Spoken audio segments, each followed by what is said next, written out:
kulanti waxaan u wanaagsan daawadayaal ku soo dhawaada barnaamijka bandhiga Kalson oo idinka yimaada studio telefishinka kuliya magaalada London ee dalka Britain. barnaamijkan waxaan maanta ku eegi doonaa xayiraadaha corona ee la qafiifiyay qaybo badan oo dunida ka mid isla markaana la qaaday gaar ahaan dalkan UK magaalada London oo la qaaday coronihii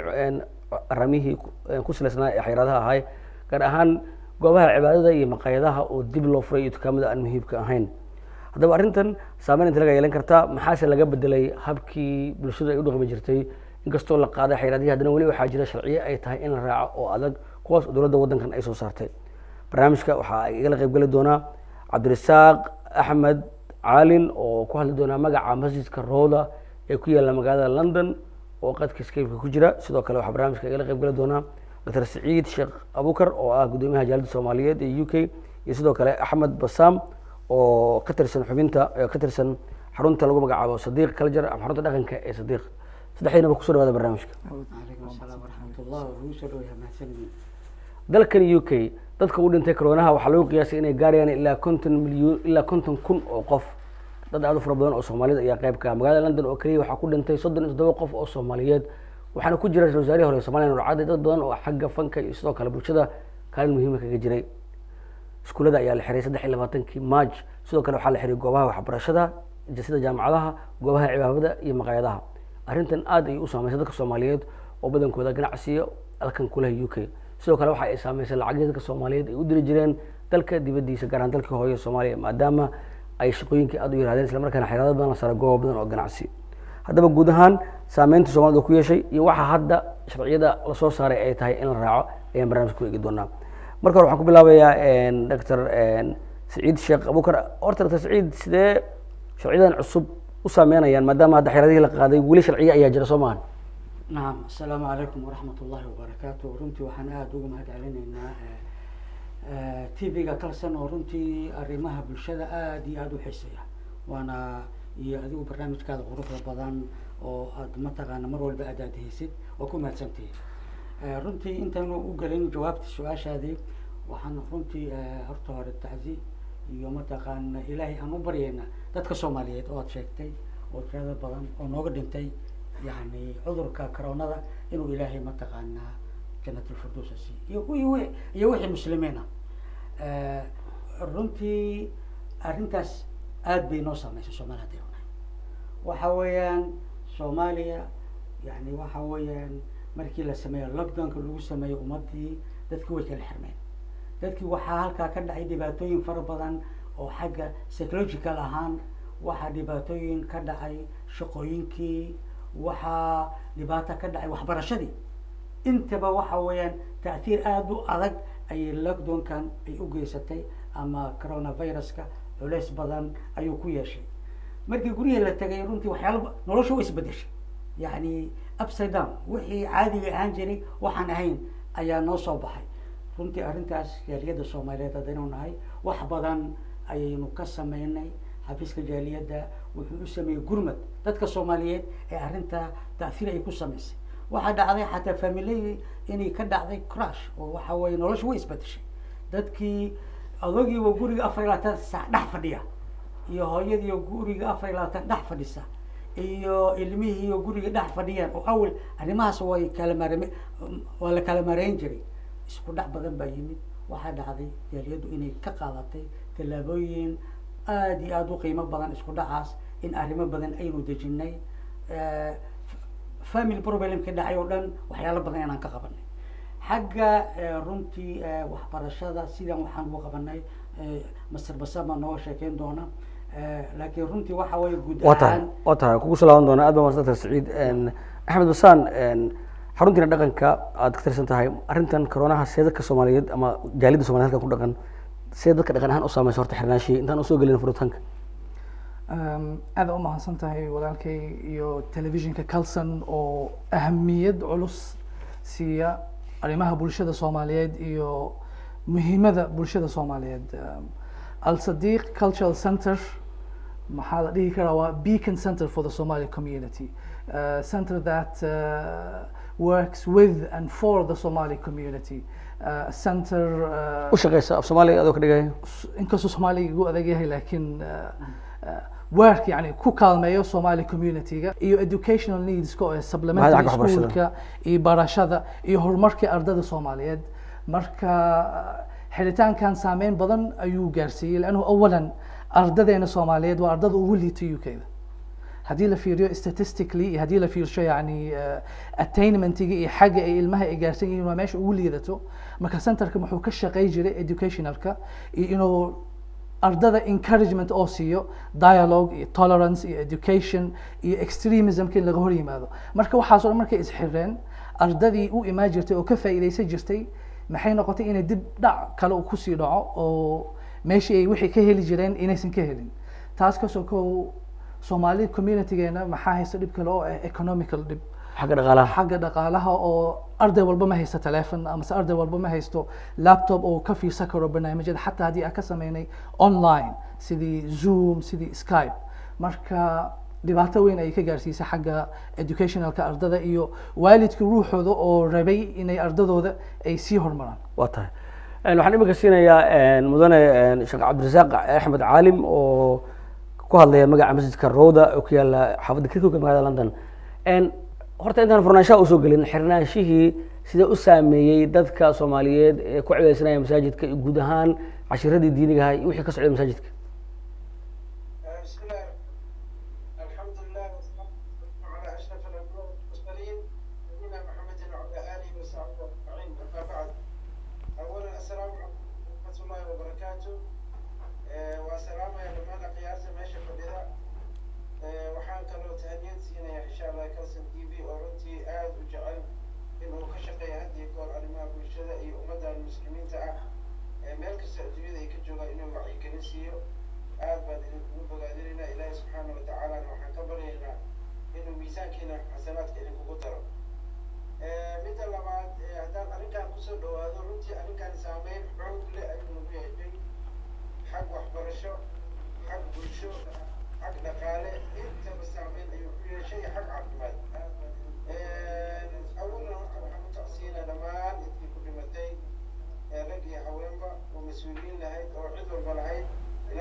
waa tahay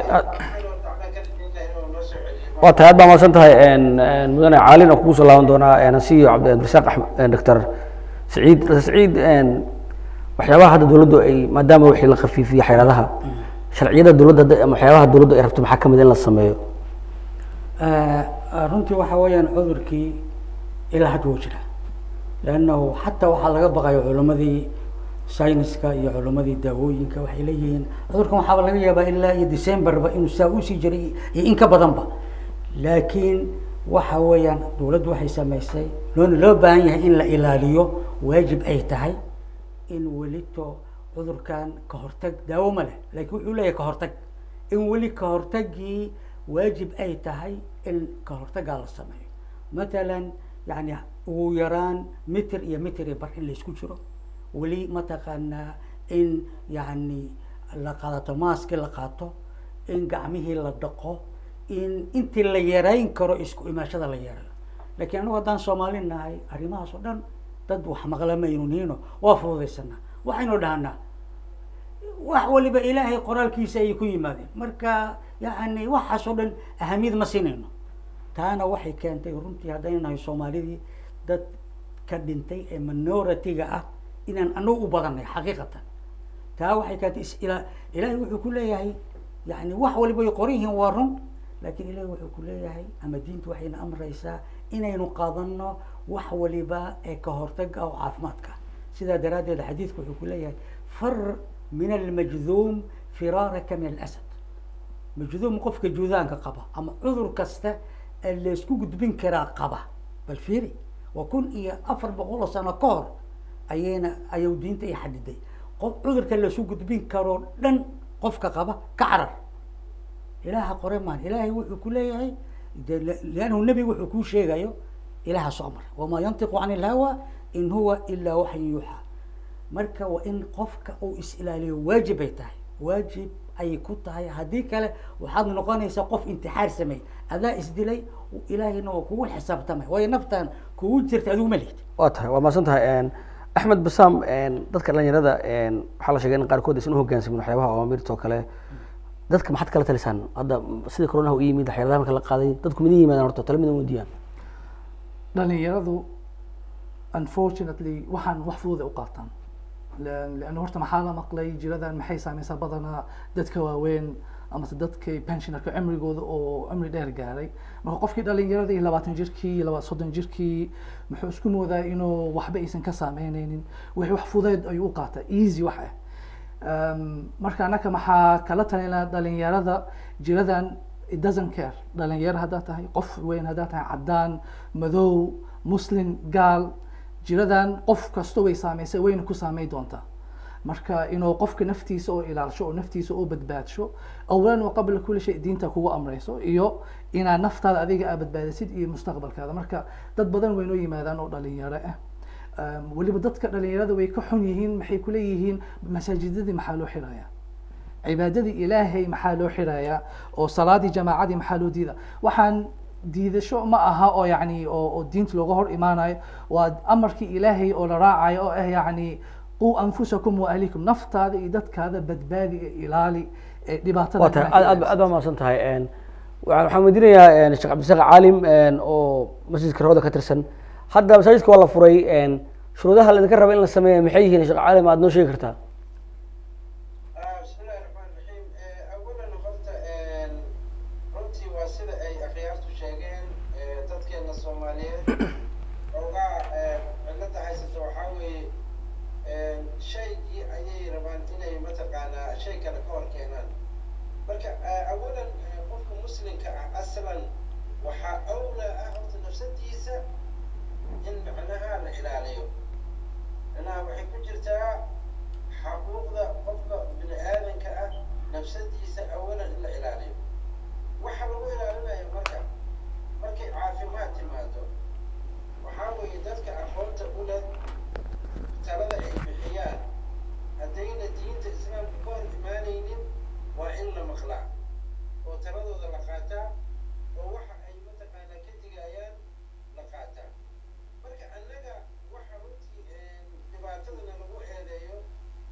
waa tahay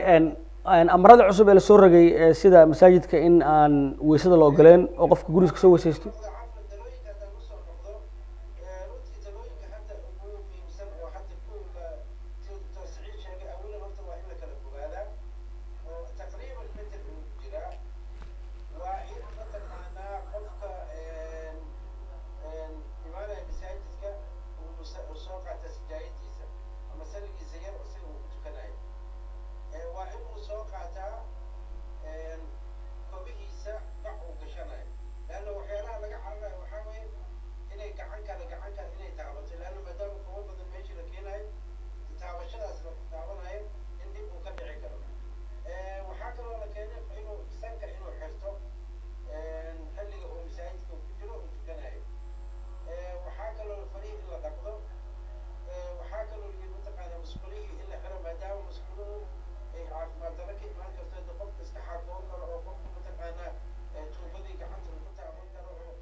waa tahay salaada jimcahoo kale dad aad u fara badan ayaa jimcaha ku tukada masaajidka sida hadda muuqatana waxaa la yidhi masaajidkii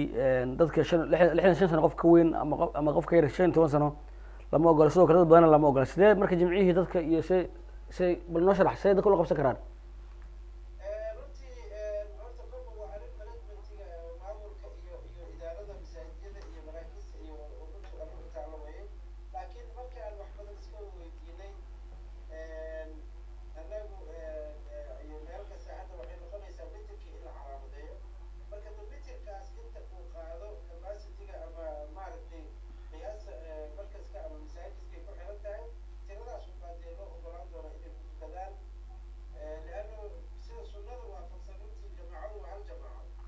waa tahay aad baa mahadsan tahay.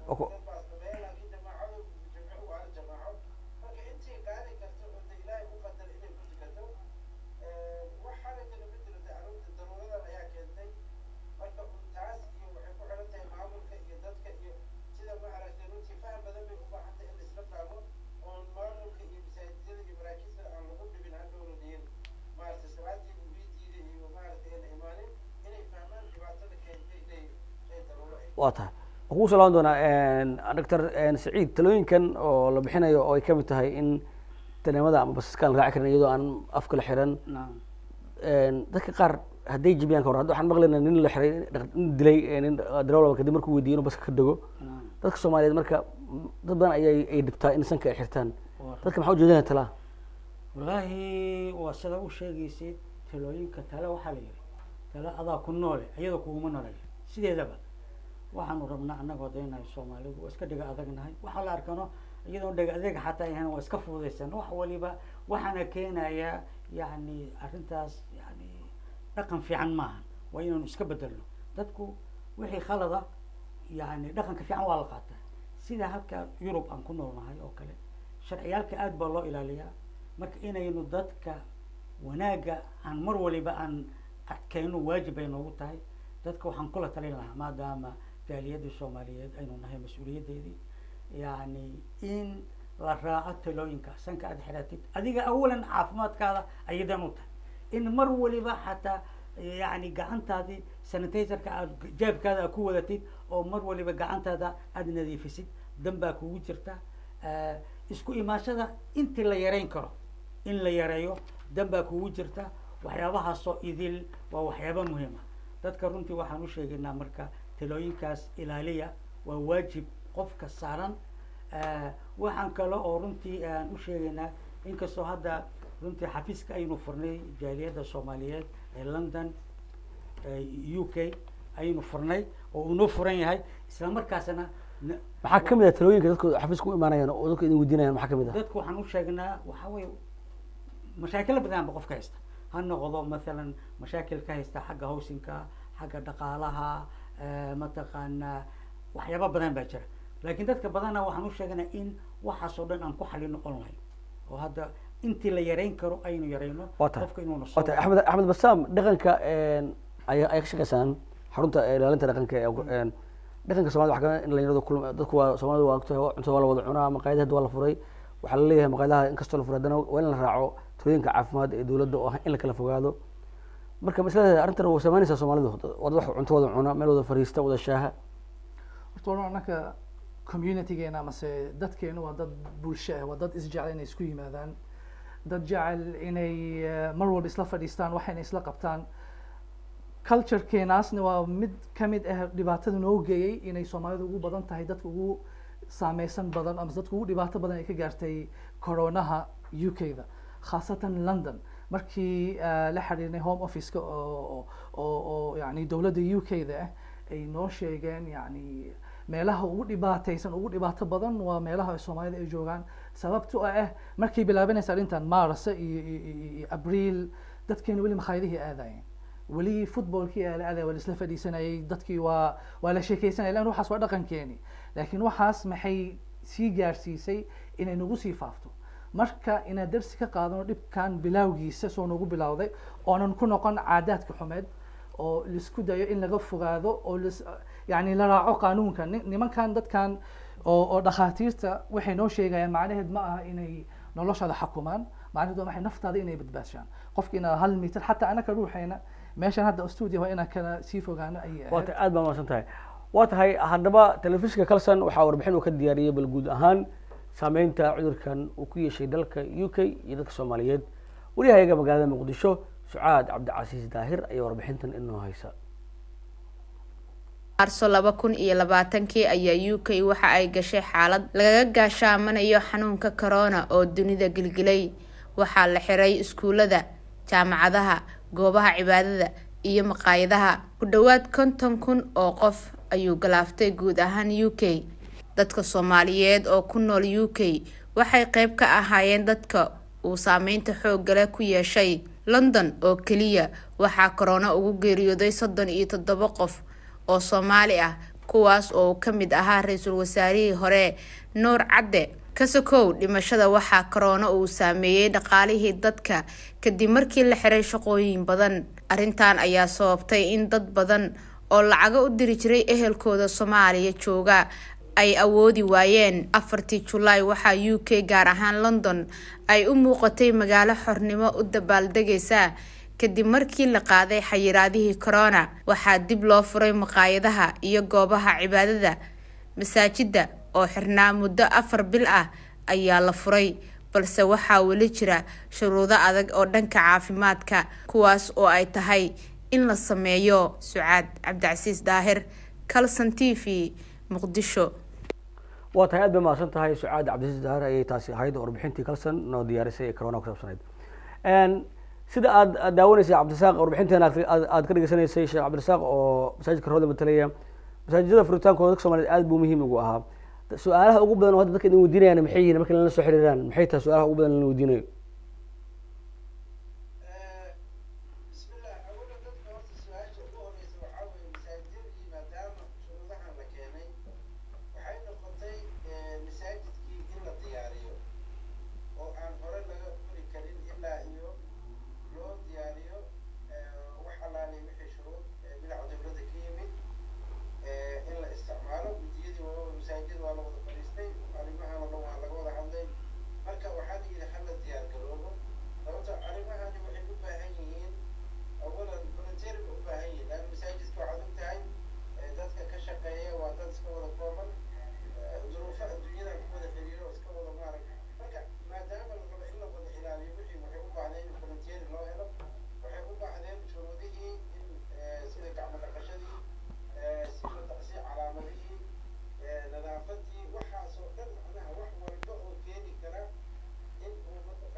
ma aragtay laga hortago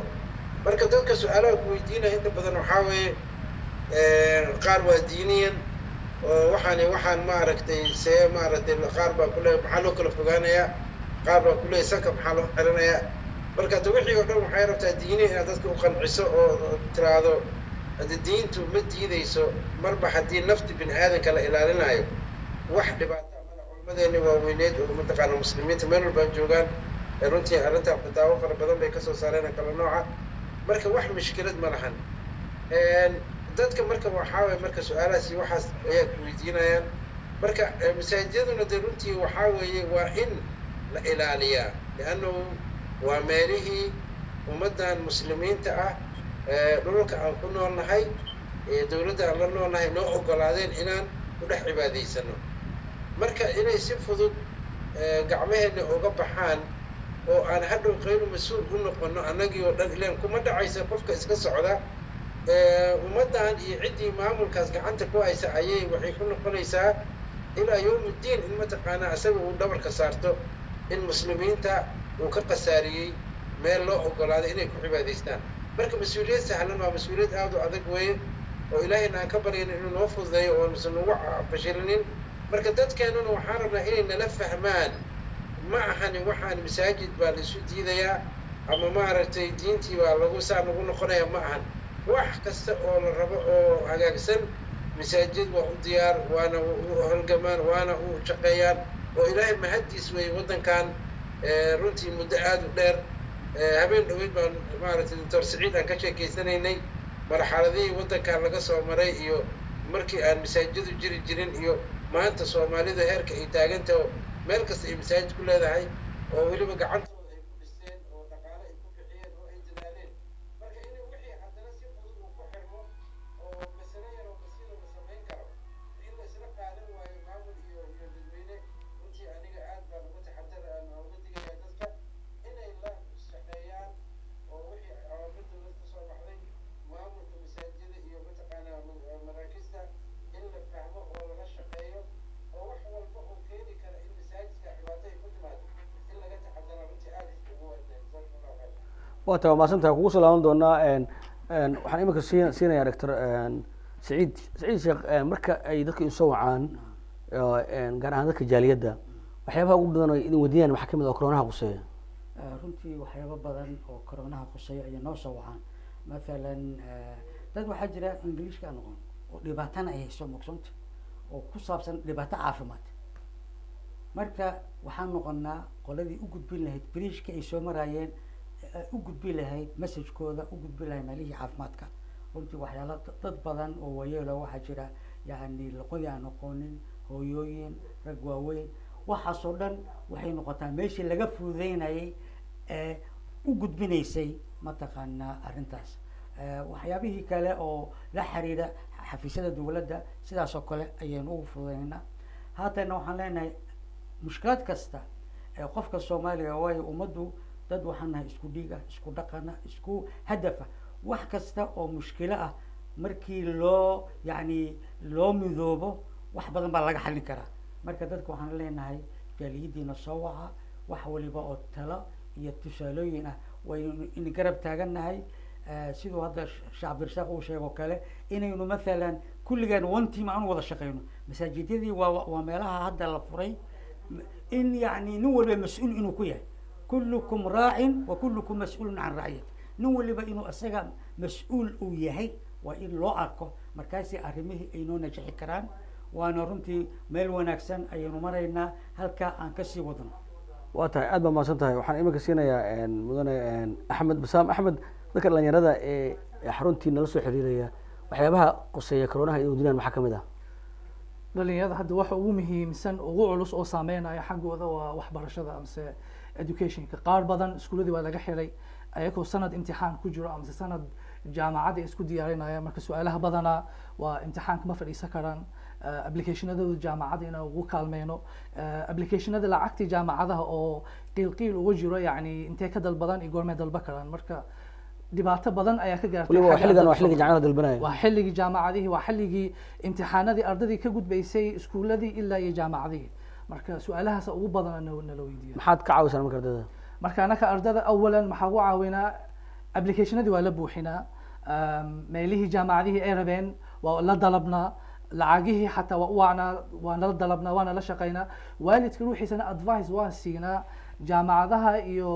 professionka oo ardayga oo rabo meelaha ugu fiican iyo meelaha ugu dhadhow iyo interviewga yani meesha jaamacadda markay aadayaan interviewga in loogu diyaarsho oo loogu kaalmeeyo waa tahay aad baa mahadsantahay cabdirasaaq ugu dambeynta adoo dhankaaga soo koobaya maxaad tala usoo jeedin lahayd ummadda soomaaliyeed ee ku fiirsanaysa masaajidadii intaasoo jimca 4 bilood aan jimca tukan iyo hadda masaajidada loo furay ee aadka ugu hami qaba haddana shuruudahan adag ay hor yaallaan maxaad tala aad ka siinaysaa bismillahi raxmaani raxiim awalan horta waxaan ilaahay subxaana watacaala ka baryaynaa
waa tahay aad baa mahadsan tahay mr in macnaha aan adkaysano waxaana muddo bay socon doonaa kadib waa laga bixi doonaa mataqaanaa sabar bay u baahan yihiin aad baa mahadsan tahay mudane caalin aad baa mahadsan tahay mudane caalin adoo soo koobaya gunaanadkii mudane doctor saciid sheekh maxaad u jeedin lahayd dhammaan ummadda soomaaliyeed ee ku fiirsanaysa runtii waxaan leenahay ummadda soomaaliyeed waa kala gura lagu jiraa waxa weeyaan xaaladdu way culus tahay runtii ma fududa ninka caaqilkaana waxa weeyaan mar waliba arrinta si guud waynu u firiyo arrintu way culus tahay cudurkan ilaa hadda coronavirus ilaa hadda wax daawo ah oo loo helay ma jirto waxa weeyaan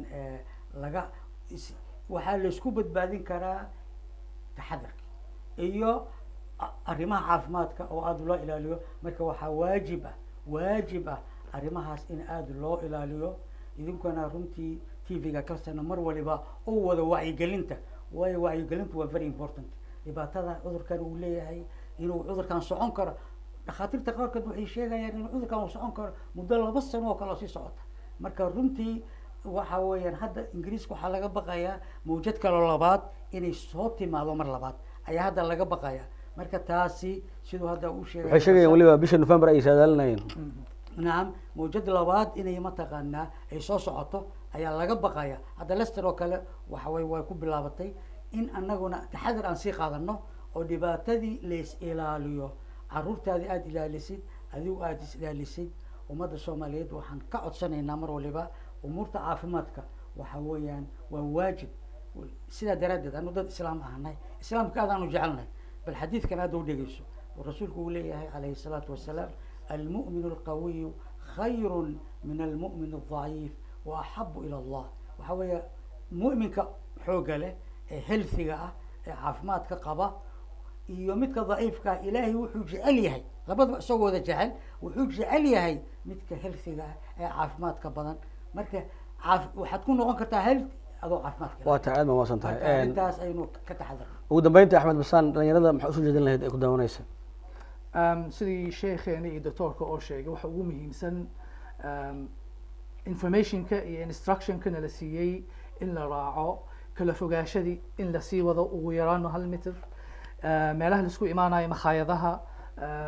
bulshada iskugu imaanayso in la isku dayo in yani la yareeyo as much as possible haddii la isku imaanayana in la kala fogaado caafimaadkeena ina ilaalino corona weli ma dhamaan حتى هذه مقالة لو ضفوري مخايده لفوري معناه هذو ما هي إن كورونا دماتي معناه هذو ما هي ترتيب إن لسكو دايو نلاش إن يصون نقاطه ولكن لا تحدث. وتعد ما سنتهي. داود يال برنامج كبندقة إن كلسن وحرمان تكوي جنيه لكن يوكي الخفيفية حالتها كورونا كدي مدة أفر بلوده إحناين مقايدها مساجدة يسدوا كلجوبها كالجناعسجة أي دبلو فريها ساعتي وحجر شغل بدن وعدك برنامج كحاجة لغيب قلي وهل كان استوديو هيلف فديه دكتور سعيد شيخ أبو بكر وقدومها جاليد يا أحمد بسان ومدح حبنك هيئات لو مقعبه حرونت دقنك ودلكن الصديق دلكن يوكي كنت على جرام لندن أربعة أجناد كشقيسة سو قال برنامج يلغب قال شيخ عبد الرزاق أحمد عالم وكاس على مسجد كرودا وكي على مقعد لندن دمانتين اسكو دوون حلينا سيدا إنما تقولي عدي برنامج كان أوسجا وحكى لسه عن كرتها بيج إنترنت kalsantv.com برتي يوتيوب كان كلنا فيسبوك كالسن يسدو كلا برت تويتر سيدا إنما تقولي والسلام عليكم ورحمة الله وبركاته.